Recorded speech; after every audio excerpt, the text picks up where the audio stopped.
Jay, andyan ka pala. Bakit? May nangyari ba? May problema ba? I'm sorry, Yuri. I'm sorry.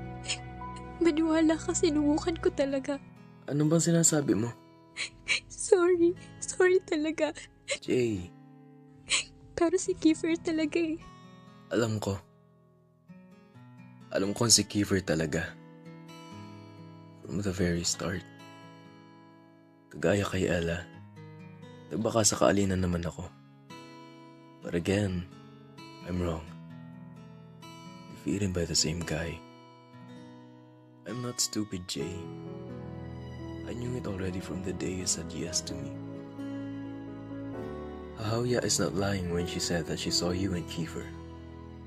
She just saved us from embarrassment. And I also know that you make out with him at the restroom.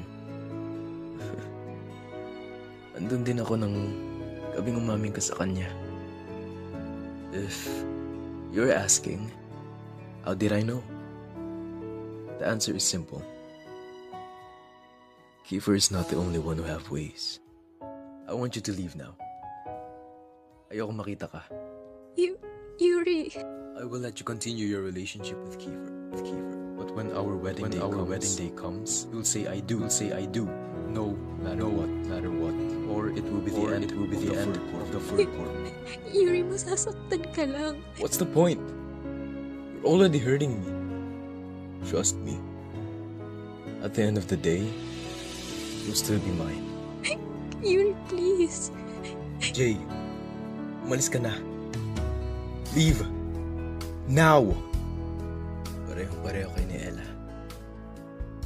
Paasa.